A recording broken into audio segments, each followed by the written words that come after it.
Hello, আসসালামু আলাইকুম guys. আশা করি আপনারা সবাই ভালো আছেন। আমি আলামিন আপনাদের সাথে আছি। আজকে আমরা কথা বলবো এখানে উৎসব সিনেমাটাতে। যে সিনেমাটা আমি অনেকদিন যাবৎ বাংলা সিনেমা আমি দেখি, সিনেমা হলেই দেখি টিকিট কেটে। সেরকম আসলে মজা পাইনি, ইমোশনাল যেরকম হতে পারিনি।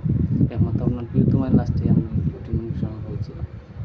অনেকদিন বাদে আপনার এইরকম একটা সিনেমা এসেছে উৎসব। সেই সিনেমাটা আমি দেখেছিলাম কিন্তু রিভিউ করা হয়নি, সিনেমা রিভিউ নিতে চলে আসলাম। তো যেহেতু এখানে আমার ছেলে না যে, সেই কারণেই আপনার আমার ছেলে নিয়ে ভিডিও দিয়ে রাখছি। যেটা আমি দেখেছি সেটার কিছু এক্সপিরিয়েন্স আমি শেয়ার করতে চাই আপনাদের সাথে। এই সিনেমাটা যখন আমাদের সিঙ্গেল স্ক্রিনে আসে, আমাদের সিলেটে কিন্তু দুইটাই সিঙ্গেল স্ক্রিন। আপনার একটা হচ্ছে বিজিবি সিনেমা হল, আর এটা হচ্ছে আপনার নন্দিতা সিনেমা হল। এই দুইটা সিনেমা হলেই আপনার কিন্তু শাকিব খানের টানটুক চলছিল। তো অনেকদিন পর এটা আসে আমাদের এখানে। আসার পর আসলে তেমন আমি হয়তো ভেবেছিলাম এই সিনেমা কে দেখবে, ও সবাই বলছে এটা নাটক হয়েছে, অনেকে বলছে এটা সোলো মোশন সিনেমা এসি। কিন্তু আমি যে সময় চাই সিনেমাটা দেখার জন্য, আমি একজন চঞ্চল চৌধুরীর অনেক ভক্ত, এবং আমি মেন কাস্টে যিনি ছিলেন আমাদের আরমান ভাই খ্যাত আপনার অভিনেতা, ওনার তো আর কী বলবো প্রশংসা। উনি যে এই বয়সে এসে যে পারফরমেন্স দিচ্ছেন, তো এটা আসলে অসাধারণ। জাহিদ হাসান ভাই, তো সেই সিনেমা দেখার পরে অনেক হাসি পেয়েছে, অনেক এন্টারটেনমেন্ট হয়েছি এবং ইমোশনালও হয়েছি লাস্টে। তো এরকমই যে একটা গল্প পাওয়া যেতে পারে আপনার, সেটার জন্য ধন্যবাদ তামিম রহমান অংশু, যিনি আপনার কাইসার ডিরেক্টর দিয়েছিলেন ওটিটি প্ল্যাটফর্মের ওয়েব সিরিজ। খুবই বিখ্যাত এবং খুবই নাম করেছিল ওটিটি প্ল্যাটফর্মে আপনার ভিউজের দিক থেকে।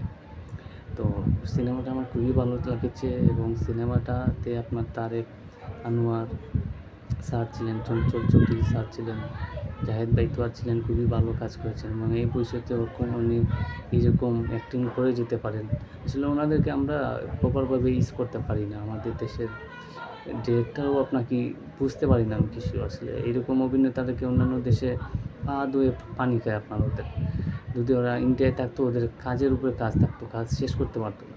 এবং ওদের কাছ থেকে অনেক কিছু আমরা এখনও পাওয়ার আশা করি, ভালো অ্যাক্টিং আমরা আশা করি অনেক কিছু, কিন্তু ভালো অভিনয় ও ভালো স্ক্রিপ্ট, ভালো সিনেমায় কিন্তু সেরকম আমরা পাই না। তো জাহিদ হাসানকে আসলে কাজে লাগানো উচিত। এখন উনি যে পরিমাণের স্ট্রং রয়েছেন, রয়েছেন, ওনাকে আসলে ভালোভাবে কাজে লাগানো উচিত।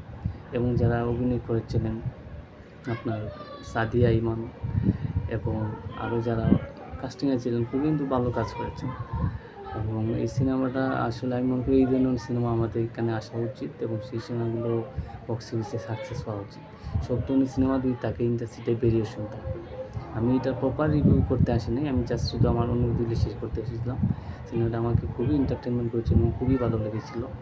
তো এই সিনেমাটা এখন আপনার ওটিটি প্ল্যাটফর্ম চরকিতে আছে, তো আপনারা সবাই চালিয়ে দেখতে পারেন। সিনেমাটা আপনারা দেখলে আপনাদের গ্যারান্টি দিতে পারি যে আপনাদের টাকা মাইর যাবে না, আপনারা এন্টারটেনমেন্ট হবেন এবং আনন্দিত হবেন। ধন্যবাদ সবাইকে।